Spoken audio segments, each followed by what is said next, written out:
Alright guys, yeah, welcome to part 2 of the review. My camera decided that I was done filming.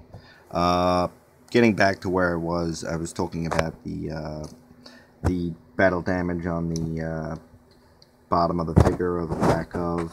What I was getting into is a lot of the Iron Man figures have the chips, minor chips and scrapes that they paint in to kind of to show normal wear and tear. This one does not have that, and I think if they would have added that little detail, would have helped to sell the full battle damage look. So if it had a little scrapes and scratches, you can kind of, get away with the, not having additional battle damage pieces if you just had some scuffs to kind of help sell that look. But they did not do that with this, so that's kind of lacking. In the meantime, since the part 1, I did go ahead and attempt to do the ground pound pose. You see, I did not achieve it. Problem I ran into is the waist here.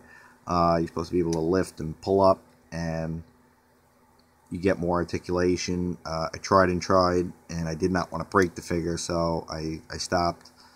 But I couldn't get it to pop. I even got the instructions out. You can see here the, trying to figure out the line where it pops to grab it, but I couldn't get it to go. Does it work or not? I don't know. Maybe I'm not pulling hard enough, but I was putting enough force on it to, make me think I could possibly break the thing in half, so I decided not to attempt that further. But I did get and extend the legs down. You can do that by simply pushing the button on the butt of the figure, and you can see it. Legs, about a half an inch, but you can achieve better poses. You can see the full right angle that you can get, and that's pretty awesome with an Iron Man figure. So you can definitely get a lot more poses with this. I'd love to display the ground pound, but again, I didn't want to risk breaking the figure, and it kind of felt like that's what I was going to do if I continued to pull on it. And upon pulling out the instructions, I did come across this extra piece of paper, extra cautions. It just mentions the be careful when moving the shoulder because you're going to get some chips possibly. Be careful when bending the toes because the armor could also chip there. After the legs have been extended, it is suggested to raise the legs up first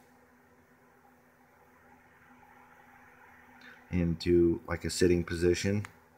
Don't excessively rotate the body or waist. Obviously, more chips and paint fading.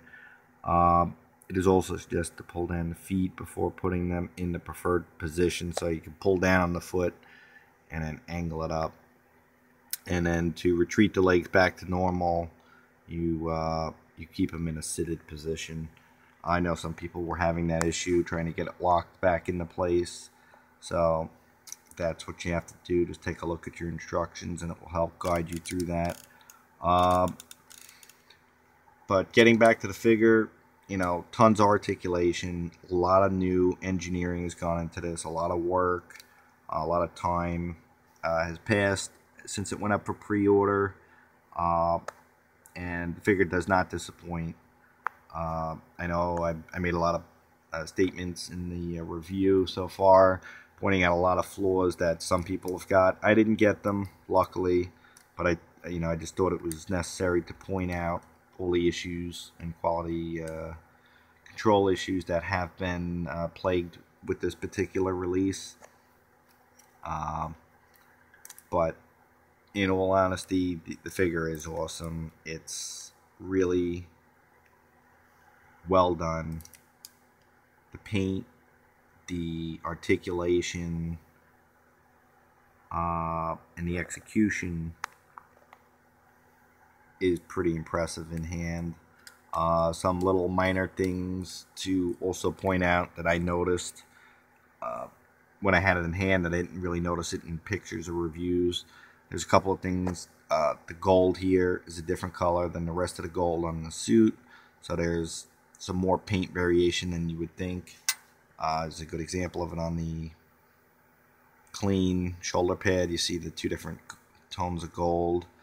Hot Toys made a power pose figure, and one of the things that some people pointed out, all of the lines and details on that figure was not pulled out with a black wash. This was, so all of that really pops. The figure as a whole it's spectacular. So look at the clean helmet and some of the accessories. Another thing I haven't mentioned yet is the box. Very impressive. You know, the slip cover, I'm sure you guys have taken a look. The styrofoam inlay. The quality of the cardboard is just top notch. Beautiful stuff. Very, very fancy. Definitely know you got something special when you receive this. This is the inner tray with some of the rest of the parts. A lot of switch out parts here.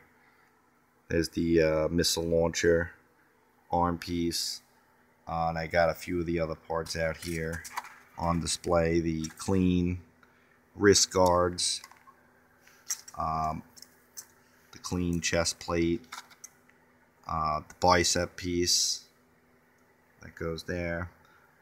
Tons of display options. Give you a quick look also at underneath the chest plate, just to give you a full-on look at the detail that has gone into this figure, and a nice look at the arc reactor. Again, I don't put the batteries in my figures. And I know one of the other issues a lot of people brought up is the way you got to turn on the lights on the head. It's pretty, crazy. You got to take the face plate off. I mentioned it earlier. And then you got to take the skull cap off to access the switch.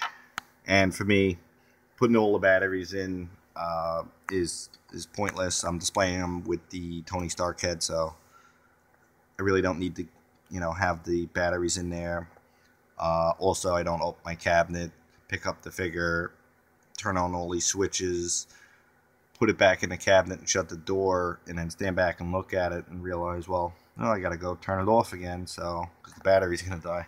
So for me, again, I always love the light up feature. I like it being there, but I don't install the batteries or pull the tabs on my figure, so there are a lot of reviews. 8-Man Ryan review shows that off, so definitely go take a look at his. If you want to see the light up features, it does look awesome. But that's about it, guys. Also, there's the display stand.